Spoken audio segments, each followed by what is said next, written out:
Soyez le bienvenu au journal d'émergence d'Abidjan.net.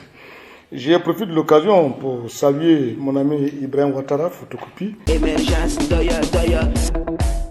Monsieur le Président, il faut que je m'adresse un peu à vous et vous êtes en train d'engager un premier mandat de la Troisième République. C'est ce que la loi me dit, donc je n'invente rien et c'est ça que je m'appuie. Et au niveau des réalisations, vous avez fait du beau travail en toute sincérité. Sur le plan international, la Côte d'Ivoire a aujourd'hui un aura. Sur le plan de l'économie à l'intérieur, quand même on peut dire que la Côte d'Ivoire que j'ai connue dans le temps puis aujourd'hui, il a quand même une amélioration. Monsieur le Président, j'aimerais dire quelque chose. Au niveau de l'électrification, vous avez assez reçu cela. Aujourd'hui, si on peut penser un peu sur un côté de la Côte d'Ivoire qui n'a pas été électrifié, ça peut atteindre 20%. Sur 100% du territoire ivoirien, je pense qu'au minimum 80% a été électrifié. Ça, il faut dire. De l'eau potable un peu partout. Ça, je suis vraiment d'accord avec vous. Et puis, vous avez commencé à rapprocher l'école un peu des gens parce que depuis un moment, l'État va abandonner tous les élèves, les parents d'élèves et les élèves aux mains du privé. Et il y avait la construction de certaines écoles publiques. Je pense que l'État est en train de récupérer. C'est le système, la manière dont les rotations ont été faites cette année, c'est pas joli parce que ça a été très mal fait. Parce que quand on dit aux parents, eux-mêmes d'aller inscrire d'aller sur les ordinateurs, sur le net, pour aller inscrire leurs enfants, et que ça commence à minuit. Dès qu'il est minuit, on ouvre, on dit que tout est déjà plein. On dirait qu'il y a des gens qui sont partis déjà avant eux. Donc ça s'est très mal fait. On a senti que c'était pas du tout joli. Il y a quelque chose qui n'a pas marché, un peu d'arnaque qui n'a pas été marché du tout. Il faut que vous le dites quoi. Et puis, Monsieur le Président, il y a une zone en Côte d'Ivoire qui a été carrément oubliée par vous depuis votre mandat. J'ai parlé de la zone de Grand Bérébi, Tabou, Olodio et Grabo. Moi je le dis, vous avez dit peut-être que non, c'est sa région, c'est ça qui dit ça. Oui, mais les mêmes régions que j'ai fait là, j'ai fait un peu partout. Je suis parti jusqu'à Agni-Bileko, j'ai vu les vagues que vous avez fait. Et je suis parti jusqu'à Amman, j'ai vu les travaux qui se font. Je circule un peu, je vois Gagnoua, je vois les routes qui ont été faites, ça et tout, à la vers Divo, Gagnoua, je vois ce qui a été fait. Donc, quand c'est fait, il faut que j'ai le courage de le reconnaître. Mais quand quelque chose n'est pas fait, il faut que je reconnaisse que ça n'a pas été fait. Regardez au niveau, par exemple, au niveau de Grand Bérébi, Tabou, Olodio, Grabo.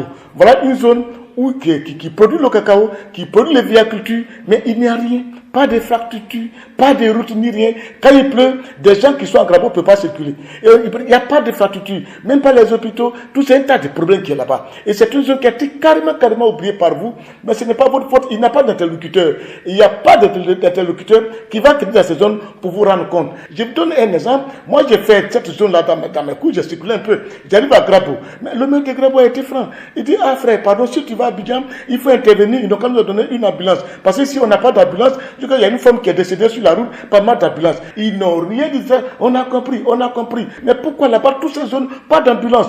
Je suis venu, même à Grand Bérébi. Les gens de Grand Bérébi, je suis parti rencontrer le chef de Grand Bérébi. Pierre Soden, il est décédé aujourd'hui. Ils sont, pardon, si vous partez à Abidjan, pardonnez, dites aux gens qui sont là-bas, si vous les voyez, ils n'ont qu'à nous trouver des médicaments dans notre hôpital ici. Je viens, je prends l'information à vos collaborateurs. Et vos collaborateurs, les collaborateurs du Premier ministre Mamadou Koulibaly, payent à son âme.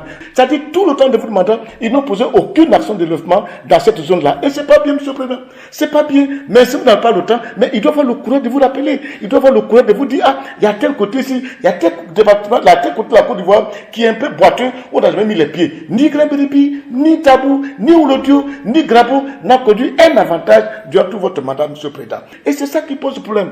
Et vous, Monsieur le Président, et c'est pas joli. C'est ce côté-là, c'est pas joli. Vous devez rattraper ça. C'est pour ça que je dis souvent, aujourd'hui, voyez-vous, par exemple, aujourd'hui, le RADP, vous êtes en campagne, mais c'est dur de trouver des gens pour vous représenter dans votre région. Ils ne veulent pas, ils font tout entre eux. Maintenant, le temps arrive, qui va aller parler de telle personne dans tel coin? Pourquoi dans ma région encore, c'est quelqu'un qui n'est pas de chez moi, qui a venu me parler dans son ethnie, et puis on ne comprend pas, mais c'est en François à faire campagne.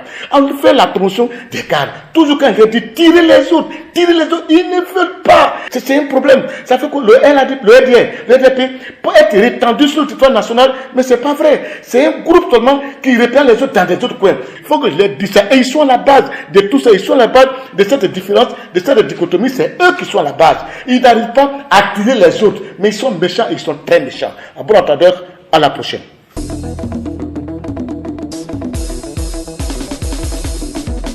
Émergence, émergence,